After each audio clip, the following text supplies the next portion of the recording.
We face division in every part of our lives, within ourselves, within our relationships, and in our work. But it doesn't have to be that way. To live fully, we must integrate all that God has made us to be with the work He has given us to do. This is My Boulevard's Integrate podcast, helping churches, nonprofits, and everyday Christians identify the divisions holding them back and giving them tools to make lasting change. Welcome to My Boulevard's Integrate podcast, where we talk about 7 core components of integrate disciple making. We are here today with my lovely wife, Angie. Hi. Amisha Lewis. Your lovely brother, Amisha. And now, today, we found him. He is back. He came back. He was in the earlier podcast, but he is back today. His name is from Wesley the Wonder Price. Cave. I was in the Wonder Cave. I'm sorry. I came back. Yes, but we are excited to have you here. So he is here, and guess what we're going to be talking about today? We're going to be talking about Wesley Price's masterclass, Navigating Shame. Yes. So that's not the only reason why you're here, is it? No, of course not. Okay, good. I just wanted to make sure that, it's beyond that. You But know me, I'm all about shameless self-promotion. yes, me. I know. I know. That's the one thing you will learn in this masterclass. Yes. When this comes out, would be a week from. We will have just released your masterclass on shame. Tell us about the masterclass, what it's about, and yeah. Okay. It's pretty simple. It goes over what shame is, what it does to us, and then provides a biblical response that we can take when we're dealing with shame in our lives. Why? Why, Wesley? Why? Why? That's my question. My question is always why. That's great. I love it. Because it is, I think, well, we know it's the most distressing emotional experience that we have. But it's also, I believe, one of the most pervasive emotional experiences that we have, but we're not always aware of it. And so bringing attention to it is one of the things that can starve the power that it has over us. When you say pervasive, explain that to Like me. Like it's everywhere. It's everywhere. Okay. Yeah. He's like the definition of the word pervasive? Yes, that's exactly what I was asking for. Because when it was just like, I have to do some work. When when you think about the idea of being do pervasive. You feel shame right now? Yeah, No, actually, I don't. I don't feel. No, it was shame. just funny. It was just, it's not shame. I'm perfectly okay with. What's the difference between laughing at somebody and actually shaming somebody? Oh, yeah, that's a good one. Well, it's the response of the person, right? yeah, it can be. Well, laughing at... Like if somebody trips Yeah. Oh gosh. down a... Okay. If somebody attempts to jump over a gate in their yard and Yes. they don't make it, Right. and people laugh at them. Yes. Did you experience shame Well, when that happened? so laughter... This is hypothetical, ma'am. Oh, sorry. Laughter is one of the ways that we diffuse shame. And so when we see someone in an embarrassing situation, obviously embarrassing situation, we might laugh in order to diffuse some of the shame that we feel because we do have this kind of empathy, this empathy response of like, oh my gosh, if that were me, No. right? I don't know if I could deal with that. So you laugh because it's an embarrassing situation. But the difference between shame and guilt, because that same hypothetical situation, if you kind of went up with flip-flops and you thought you was just going to be able to hit it cleared real, and you actually did something that made you trip over the gate. Because the second attempt, it was a lot faster with shoes on. Hypothetical. Hypothetically. Okay. Yeah. If So- someone were to take a second attempt at jumping over a fence. If there was a third attempt and he wore flip-flops, I'm pretty sure he could clear it as well. Okay. But what do you mean by guilt? So are you guilt? Because I don't... the difference between guilt and shame. Talk about that, because what is there? Is there a difference between guilt and shame? Yeah, and I think sometimes we confuse this because I call them kissing cousins. I mean, they're so close to each other, and here's kind of the way that you can distinguish them. Guilt is about doing something, crossing over some type of moral boundary, crossing over a line, and then feeling that you've done something bad. Whereas shame is more internal, like, I am bad for doing it. But here's the thing. If you mess up and you feel guilt, then you'll probably also feel shame. But you can feel shame without feeling guilt. And so sometimes those feelings get confused a little bit. Yeah. Excellent. I love that. Excellent. I was just, I don't know if the speed at which we're moving is too quick or not, but when is it good to feel shame? Oh, yeah. Well, okay. So that brings Or us... even good to shame somebody? Oh, well, I don't... Yeah. Maybe we shouldn't. I don't know. But is there ever a good time? We shouldn't. You should. Look, We're going to get into that. No, Yeah, no, we- no. We let's ended not the go last there. podcast. Okay, I'm not Okay, gonna go there. yeah, you guys talked Ephesians about that 6:21. That's Okay. all I'm gonna say.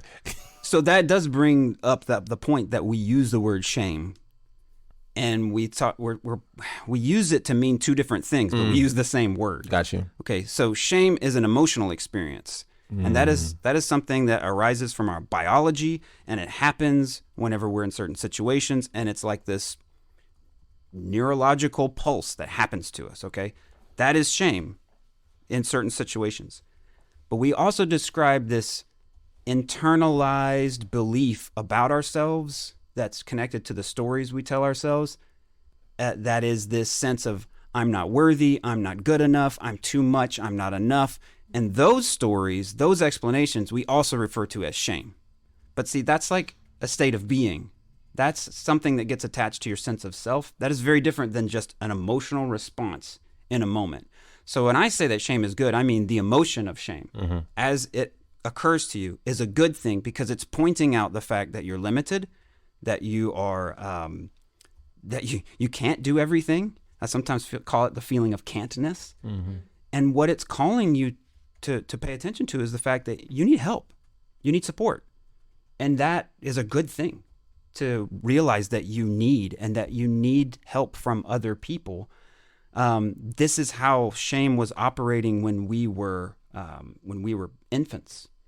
Can you give us an example? Because, even you shift from you need help. People also don't like to be needy. No. So give us an example of why neediness is good. And if you can just give us at least one biblical example, and then also just one like practical real life example of why being needy is important. Yeah. So if you think of the Sermon on the Mount, right, we have Jesus coming, and the first thing that he's saying when he's gathered everybody together is, blessed are the poor in spirit. Blessed are people who realize that they're spiritually bankrupt. Well, if I'm spiritually poor, if I'm spiritually bankrupt, I don't have anything. I'm lacking resources. And he says, you're blessed if you realize that. Right. Why? Because the kingdom now belongs to you. So the key to the kingdom, the way that you get in, is to realize that you need help. You don't have the resources spiritually to obtain the presence of God. But guess what? Good news. God's presence is turned toward you. So the very essence of faith depends on us realizing our neediness. And so that's a very good thing. And it connects us to the fact that I think when we turn away from that and we try to have more, we try to believe we have more than we actually have, then that leads us to this place where we start turning away from the Creator himself, the one who is the provider of everything. And we say, no, I don't need that. I don't need that. I mean, think about the temptation of Adam and Eve is to have independent awareness and knowledge without God. Yeah. Hey, you can have something without him. Well, maybe that's something that I would like to have. Independent awareness and independent knowledge without God, that leads to the very first sin. And that's a rejection of neediness. I think that's really good, because I remember, like, as you were talking, I just went to a time when we were in Honduras and going on a mission trip. It was actually my first missionary journey to Honduras. We were there for like about 7 or 10 days.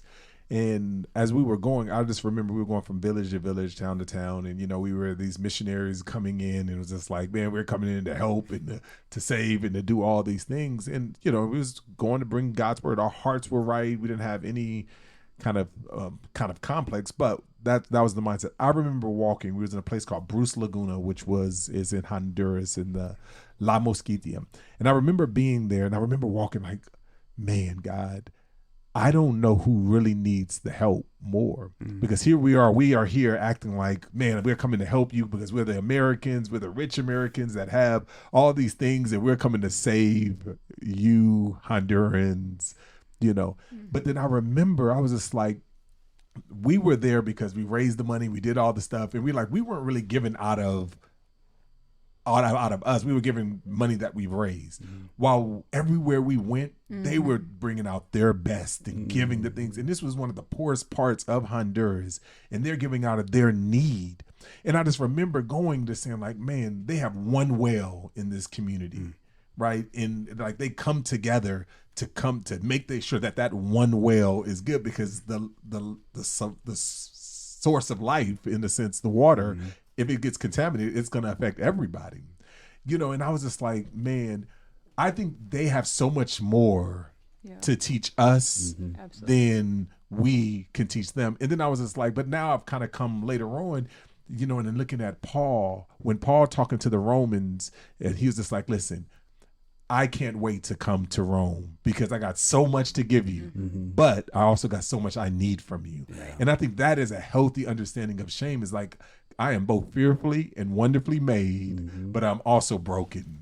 And there's a need that we have. And so neediness is actually good. But the problem is that oftentimes the missionary mindset put us like, I am here just simply to help people who are beneath me or below me, and that's the mindset that we take on. And I think we don't kind of embrace our mutual brokenness, you know, before God, our mutual neediness. And so I think that's a healthy version of shame, is when we have that, like, man, we are all mutually broken. We are mutually needy, that I have something to give, but also in need. Limitedness. We all have something. We all have things that to give, but we all have need as well. Because I think the other side is that false humility. You know, the false humility is like, oh, I'm just like Eeyore. I just don't got nothing to say. You know, it's just like that flip side. And I think both of those is kind of toxic, you know. And so I know in Gnome 360, when Chip died and all that, he identifies those shame as like shame, right? As just the emotional, and then there's a toxic shame. And I think that's part of the illusion. And so what would you say about people in toxic shame? And as we talk about toxic shame, or as you were referring to, kind of a state of being when they're in that, like, how do you help them? Yeah, well, they are connected to, so that's an impaired expression of shame. And those impaired expressions, they fall along pretty predictable patterns in terms of emotional reactivity. And that's something that I cover in the course, because you see that we're trying to handle it. Like we want to get rid of this feeling. We want to get it off us as quickly as possible. And so we try to different strategies to do that. And so we'll try to get away from a situation. We'll try to blame somebody for the situation, or we'll try to just completely avoid all situations where maybe we'll even encounter shame. And so those are some of the ways that you see, like, the reactivity that comes from that. But that's the reactivity is usually based on your story and how you were shamed for your neediness. So you cried out, you tried to express need, and at a certain point, you were shamed for having need. Yeah, you're too much. Yeah, you're too much. You were shitted on. Yeah, you were shitted on, right? Yeah. You're 7, you should go get it yourself now. You should be doing this on your own. Because why? Because there's some standard, somebody else has a story that now they're telling you this needs to be your story, because that's the way it should be. Yeah. So if toxic shame is one side, is the impaired expression, would you then say humility is kind of a healthy version of shame? Yeah, and I think that's the way Chip describes it, right? The gift of embracing our limitedness, our neediness, is a genuine humility. But I think it was really important what you said, like this idea of mutuality among our relationships.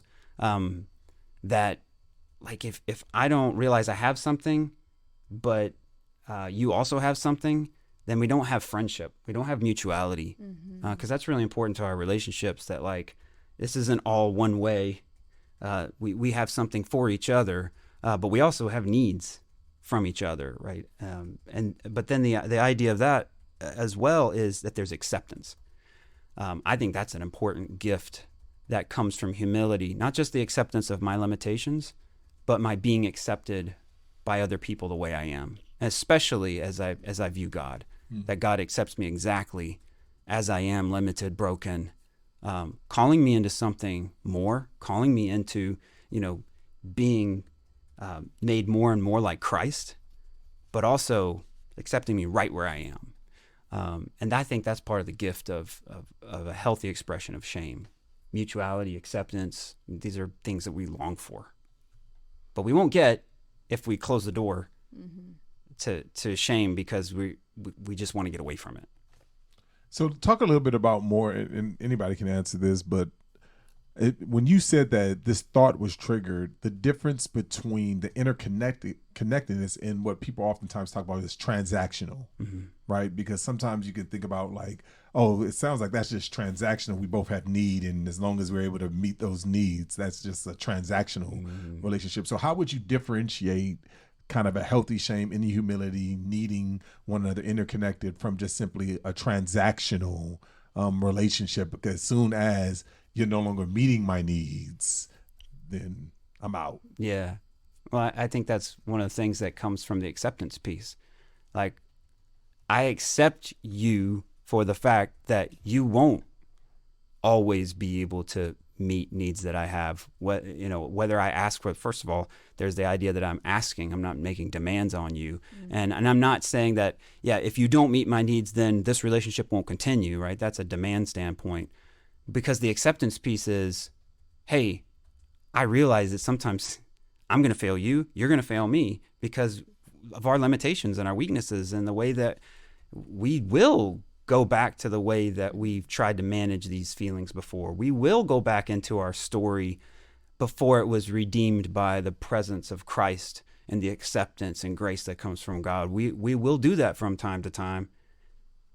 And that acceptance piece is so important because it's like, I'm not expecting you to be perfect, and I'm not demanding perfection. Yeah, I loved what you wrote, or what I really don't know what it was. I saw it on Instagram, but it was the little clip about kids, mamas and their boys. Yeah. And I think that's like, as moms, when you're raising kids, it is somewhat transactional in that beginning, like as they get to be, like, you're there for a purpose for them, right? And I loved what you were saying about that, because it was like, you know what I'm referring to, right? Yeah. Okay. Like, it was this piece of, yes, I'm giving to you, but there's a point where I have to say no, and then we have to see if we're still attached, and like, talk about that a little bit. And I think that was the idea that, like, boys especially, boys in North American context, by age of 9, they are socialized to channel all their emotions through anger. That's the only note they get to play. One note. So it's like, if you had this whole piano, 88 keys, but you can only play one note. Yeah. That, I mean, you can play the rhythm of a song, but if I'm only playing one note, you don't know what song I'm playing, right? And so shame is really difficult for pre-teenage boys who only have one note to play. Yeah. It's not safe to feel sad or hurt or express these other things, so they're just going to channel it all through anger. And I think that idea of, like, they almost take for granted mom's going to accept me. Like, I have a bank account with mom that never ending. Yeah, it's never ending, right? And so I can throw anger at her, especially when I'm feeling shame, because like, boys at that era, you're always forgetting stuff and misplacing things, and, like, just like, and mom becomes the scapegoat for everything, right? Because I think they're taking for granted, like, they get this acceptance, and they're so attached to mom that they can channel this experience through that one note that they're allowed to play, and just hoping and praying that mom's going to take it and mom's going to be able to deal with it. And that's overwhelming for moms to like be constantly getting this, like, these darts thrown at them, right? But the point is to help them realize what's going on with them, right? Hey, that big feeling, it's more than just anger. There's something else going on there. Do you need help? Right? Holding out some space to say, hey, it's okay to admit that you need some help here. And I'd like to help you, but I need you to ask, right? I need you to meet me where I am too, so that I'm not just trying to fix you all the time and fix your problems for you. Like, it is time to start growing up into who you're meant to be, which is somebody who feels a need and asks for the need to be met. And then if you can do that and I can help you with that, then yeah, we can both step into this space where you're attached to me and I want to help you. And the result can be like really helping our children understand what's going on with them, and then giving them some space to recover from the fact that, oh, I didn't know what was going on with me. I channeled it through anger and I messed up with mom, or I messed up with dad. And now that's going to bring more shame because I just messed up, and that's going to be guilt. And I don't know what to do with those feelings either. So I blame. Right. No, that's really good, because, and then the response then when mom is like, may not be conversations, they just shut down and they suppress. Yep. They suppress the one note that they could play, and then they just become silent and nod and detached and all of those things. This is really, really good. And again, we are here with Wesley Price. He's one of the Boulevard coaches, and we can find his new masterclass on shame on the city syllabus, and you can find that on myblvd.co. So we are really excited about the new release. Can we call that the new release? And this is going to be good. This is going to be really good, because this is an important topic, and this is something that every single human being has to deal with it, no matter where you are, where you're from, whatever context, culture, you are dealing with it, and you deal with it in a very palmable, handed, a way that you can like hold on to it. So thank you. I appreciate it. So that is it for this podcast. Thank you for listening to My Boulevard's Integrate podcast. Be sure to visit us online at myboulevard.co, that's myboulevard.co, or follow us on social media to stay updated on all things My Boulevard.